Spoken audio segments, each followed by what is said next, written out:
Hello, virtual students. Today I want to talk about rigid transformations, which are also known as isometries.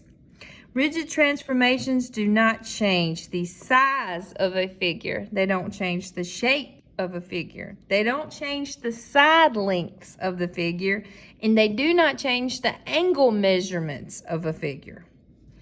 I know we've already been talking about these, but reflections, rotations, and translations are all rigid transformations. So see, even though I reflect it, it's the same size, it's the same shape. Here's a rotation, here's a translation down and to the right.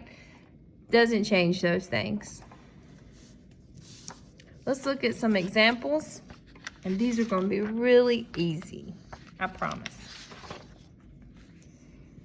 All right, it says polygon WXYZ rotates 60 degrees about the origin to create polygon W prime, X prime, Y prime, Z prime. If the measure of angle XYZ is 90 degrees, what is the measure of angle X prime, Y prime, Z prime? So you guys, just for an example.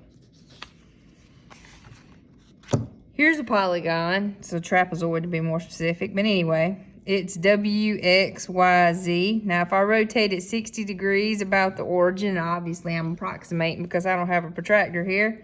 But if I rotate this 60 degrees, let's say about here. All right, it says the measure of angle XYZ was 90 degrees. So XYZ, it is indeed a right angle. Now, when I rotate that, does it change the fact that this is a right angle?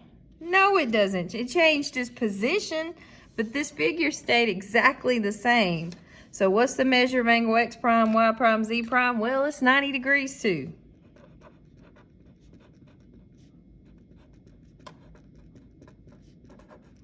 Because it goes back to the first part. It does not change the angle measures. It's a rigid transformation. Let's look at another one.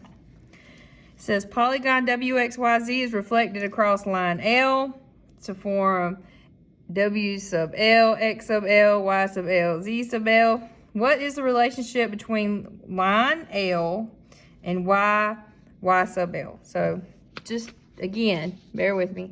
So here's this figure, and I'm going to mark it. So let's say here's my Y. All right, and when I reflect it across, and I know it's flipped backwards, but we had to reflect it. And here's my Y sub L. All right, so it wants to know the relationship between this line and the line that connects these 2 points. Well, I could have done a better job of that, couldn't I? All right. So one thing we notice is that this line and this line form 90-degree angles. So they're perpendicular. So L is perpendicular, and this is the symbol we use for perpendicular.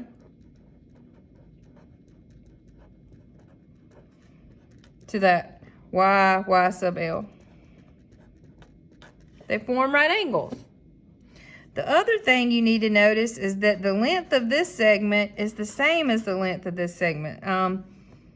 So this is the same as this, where it intersects right here. These two are the same. So it cuts it in half. So L bisects Y sub L. And if it bisects and it's perpendicular, it's called a perpendicular bisector. So L is a perpendicular bisector of the line Y sub L. And that's one of the rules about a reflection. The line of reflection bisects the line that connects the pre-image and the image vertices, and it is perpendicular to those lines. Okay? Let's look at another one. It says polygon WXYZ is translated 13 units to the left to create W prime, X prime, Y prime, Z prime. If XY is 7, what is X prime, Y prime? So again, if I got this polygon, trapezoid, and XY, this is 7 units.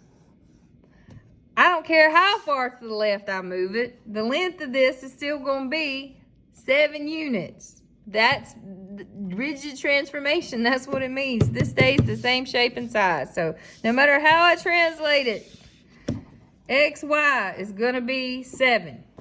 Okay? Units.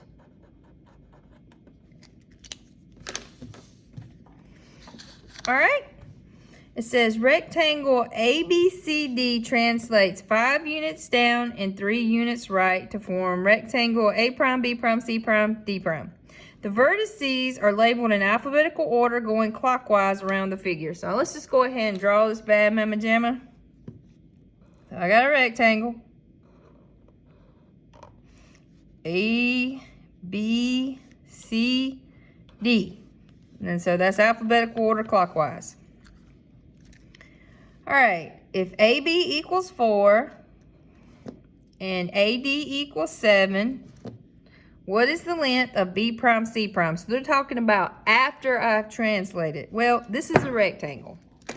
So if the length of AD is 7, BC has to also be 7. And if AB is 4, then DC has to also be 4. So again, back to the definition of a rigid transformation. I can translate it 5 units down, and I can translate it 3 units to the right. But even after all those movements, this length will be the same. So B prime, C prime is going to equal 7, even after the translations. Try to squeeze this on here. A prime, B prime, C prime, D prime. This will still be 7, 4, 7, and 4. Because a rigid transformation does not change. I know them. The size, the shape, the side lengths, or the angle measures. All right, let's look at one more. Almost forgot. All right, it says ABCD is reflected across EF. So here's EF. To create A prime, B prime, C prime, D prime. It says identify congruent line segments. All right, well, we just talked about this. The line of reflection is a perpendicular bisector of the line that connects the pre-image and the image. So I know that this is congruent to this, and this is congruent to this. So let me go ahead and write that down. So BH is going to be congruent to B prime H, and then DE is going to be congruent to D prime E. But then the sides, after you reflect it, the side lengths are also equal. So this is going to be congruent to this. So I know that AB is going to be congruent to A prime, B prime. And that applies to all the sides. So BC is going to be congruent to B prime, C prime. And CD is going to be congruent to C prime, D prime. And then DA or AD is going to be congruent to A prime, D prime. Because the side lengths stay the same. Thank you and have a wonderful rest of the day.